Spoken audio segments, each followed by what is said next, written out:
बोलो जयकारा बोल मेरे श्री गुरु महाराज की जय।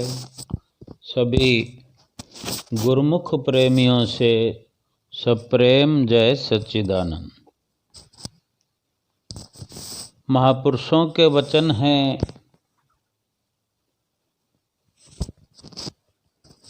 जग का जीना है भला, जब लग हृदय नाम, नाम बिना जग जीवना, सौदा दो किस काम। जीव के प्रति संत सतपुरुष उपदेश करते हैं कि जीव को ये जो मनुष्य का शरीर मिला है, ये बड़े ही भाग्यों से मिलता है और मिला है, और केवल इसलिए मिला है ये मनुष्य शरीर कि वो मालिक की भक्ति करे, भजन करे। यही इसका अपना काम है। इसके सिवा दूसरे जितने भी काम हैं वो इसके किसी काम आने वाले नहीं हैं। न जाने कितने जन्म ये मालिक के चरणों में याचना करता रहा है, प्रार्थना करता रहा है कि मुझे मनुष्य जन्म मिले, मुझ पर दया करें प्रभु कि मनुष्य जन्म पाकर मैं मालिक की भक्ति करूं, मालिक का भजन करूं। मगर मनुष्य जन्म को धारण करने के बाद संसार की झिलमिल में अपना काम ही भूल गया है ये जीव, और फिर इधर उधर के कामों में लगा हुआ है। इसलिए महापुरुष जीव को अपने वचनों द्वारा ये याद दिलाते हैं कि तुम भक्ति करो, भजन करो, नाम का सुमरण करो, इसी से तुम्हारा मनुष्य जन्म धारण करना सफल होगा। संसार में उसी मनुष्य का जीवन भला है, उसी का जीना सफल है जिसके हृदय में मालिक का नाम बसा हुआ है, जो श्वास श्वास में मालिक के नाम का सुमरण करता है, अपना जीवन भजन में सेवा में लगाता है। अगर ये काम नहीं किया तो फिर संत महापुरुष फरमाते हैं कि फिर मनुष्य का जीवन किस काम आया। मनुष्य जीवन मिलने का लाभ क्या हुआ इस जीव को? ऐसा सुनहरी अवसर प्राप्त करने से क्या लाभ उठाया? महापुरुषों के वचनों से तो यही पता चलता है कि जीव आत्मा को जो ये मनुष्य जन्म मिला है, केवल खाने पीने सोने और दुनिया के काम धंधे करने के लिए नहीं मिला है। हकीकत में उसका अपना काम तो केवल मालिक की भक्ति करना है, नाम का सुमरण करना है, सेवा करना है, और इसी से ही मनुष्य जन्म सफल होना है, सफल होगा। मगर ये विचार, ये ज्ञान मनुष्य को कैसे मिल सकता है? अगर जीव, ये मनुष्य सत्पुरुषों की संगत में नहीं आएगा, अगर उसको सत्पुरुषों की संगत नहीं मिलेगी, तब तक उसको ये विचार, ये ज्ञान मिल भी तो नहीं सकता। ये मनुष्य जन्म कितना कीमती है, कितनी मुद्दत के बाद, कितने अरसे के बाद, और मालिक के चरणों में कितनी याचनाएं प्रार्थनाएं करने के बाद मिला है, किस काम के लिए मिला है। ये विचार, ये ज्ञान तो सत्संग की रोशनी से ही प्राप्त होगा, सत्संग में जाने से ही प्राप्त होगा कि ये जन्म मालिक की भजन भक्ति और सेवा के लिए मिला है। आप जैसे गुरुमुख जन जो हैं बड़े भाग्यशाली हैं, बड़े ही किस्मत वाले हैं कि हमको ये सत्पुरुषों की संगत मिली हुई है। महापुरुषों के वचन अनुसार अपना जीवन हम श्री गुरु महाराज जी की आज्ञा में उनके बताए हुए रास्ते पर चलकर अपना जीवन धन्य बना रहे हैं। हम गुरुमुखों को ये सुनहरी अवसर मिला हुआ है कि दरबार से हमें भजन भक्ति नाम और सेवा की दात मिली हुई है, तो हम गुरुमुख जन इससे पूरा लाभ उठावें और महापुरुषों के वचनों के अनुसार भजन भक्ति और सेवा करते हुए अपना ये लोक संवार लें और परलोक भी सुधारने का पूरा इंतजाम करें, जीवात्मा का कल्याण करें, महापुरुषों की प्रसन्नता और उनका आशीर्वाद प्राप्त करें। महापुरुषों की प्रसन्नता हम पर हो गई तो हमें लोक और परलोक की समझ लो चिंता करने की ज़रूरत नहीं। किसी न किसी तरीके से श्री गुरु महाराज जी अपने प्रेमियों को, गुरुमुखों को सही मार्ग दर्शाते हैं। जीव तो संसार में रहकर, संसार में आकर माया की झिलमिल में फंस करके प्रभु के नाम को भूल जाता है। आम संसारी मनुष्य तो दिन रात अगर भजन भक्ति करते भी हैं तो सांसारिक सामानों को प्राप्त करने के लिए, सांसारिक खुशियां प्राप्त करने के लिए, संसार की तरक्की प्राप्त करने की चाहना उनके मन में होती है और उसी की लगन में ही भक्ति में लगते हैं। और जब इस सकामता से भजन भक्ति कोई करेगा तो महापुरुषों की प्रसन्नता तो मिलती नहीं। एक बार पूज्य महात्मा जी ने अपने सत्संग में एक श्री पंचम पातशाही गुरु महाराज जी की लीला सुनाई थी कि पंचम पातशाही गुरु महाराज जी के समय की बात है कि श्री गुरु महाराज जी पंचम पातशाही जी संत नगर में विराजमान थे। तब एक प्रेमी जालंधर से, पंजाब से नया आया था दर्शन करने पहली बार।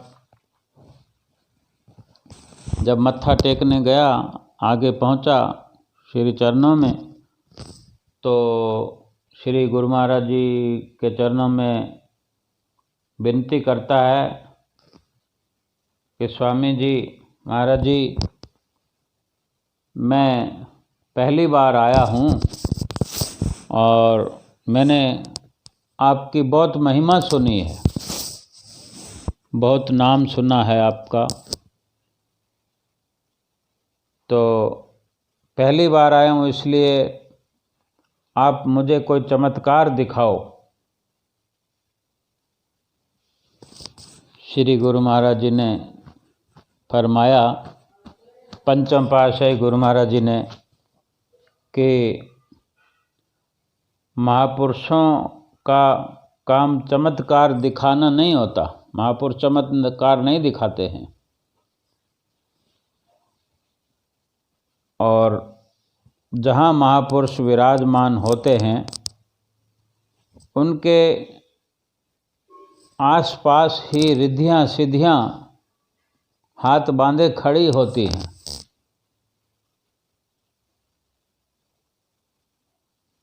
और कोई जिस तरह से भी अपने अंदर कोई मनोकामना लेकर आता है तो वह स्वाभाविक ही उन रिद्धियों सिद्धियों के माध्यम से उनकी मनोकामना, जैसी जिसकी मन के अंदर अभिलाषा लेकर आता है, तो वह स्वाभाविक ही पूर्ण हो जाया करती हैं।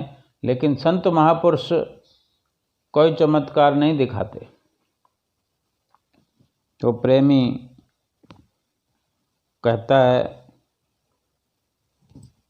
नहीं, मुझे तो चमत्कार देखना है, आप कृपा करो। तो फिर श्री गुरु महाराज जी ने प्रवचन फरमाए, तुम कहाँ से आए हो? तो प्रेमी कहता, मैं जालंधर से आया हूँ। श्री गुरु महाराज जी ने पूछा कि यहाँ से कितना दूर है जालंधर? तो प्रेमी कहता, 700 किलोमीटर दूर है। श्री गुरु महाराज जी पूछते हैं, तुमने पहले मुझे देखा, हमें देखा है? तो कहता, नहीं। तो श्री गुरु महाराज जी पूछते हैं कि हमने तुम्हें देखा है पहले? वो कहता, नहीं। श्री गुरु महाराज जी फरमाते हैं, हमने तुम्हें बुलावा भेजा था, कोई फ़ोन किया था तुम्हें यहाँ आने के लिए? तो कहता, नहीं। श्री गुरु महाराज जी फरमाते हैं, हमने तुम्हें देखा नहीं, तुमने हमें देखा नहीं, हमने तुम्हें बुलाया नहीं, और तुम इतनी दूर से खींचे चले आ रहे हो, ये चमत्कार नहीं है तो क्या है? क्या कोई ऐसे ही आ जाता है?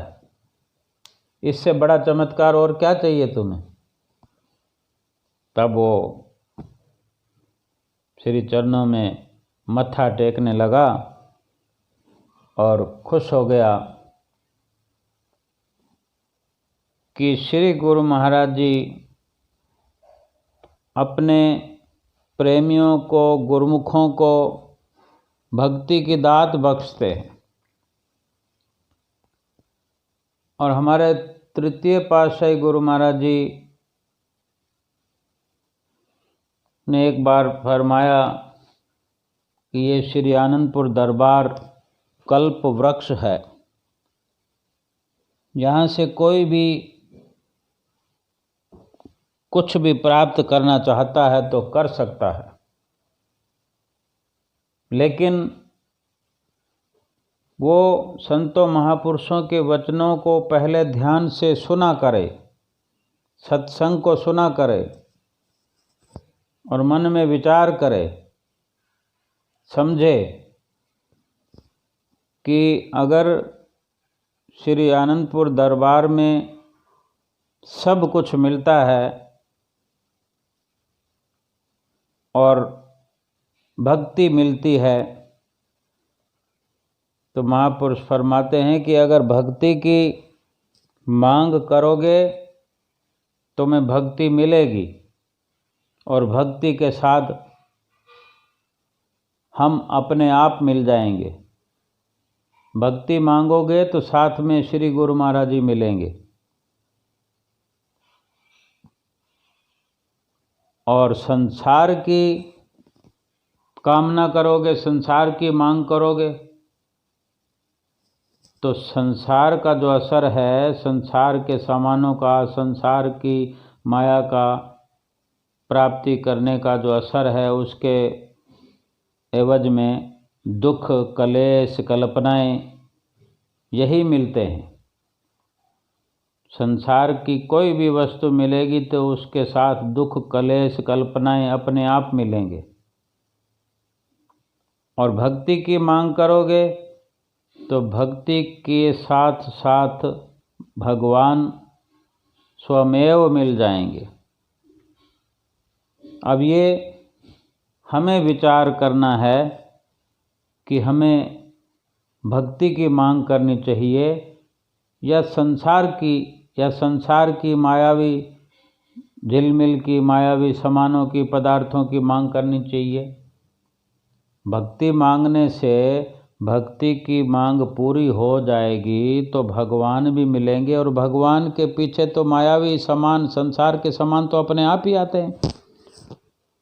जहाँ भगवान होंगे वहाँ भगवान की माया की कमी थोड़ी रहती है, माया तो पीछे पीछे आती है। और हम देखते हैं आज श्री आनंदपुर दरबार में भक्ति लुट रही है, भक्ति लुटा रहे हैं श्री गुरु महाराज जी, तो साथ में मायावी सामानों की कमी थोड़ी है। लेकिन भक्ति की मांग के बाद अपने आप जो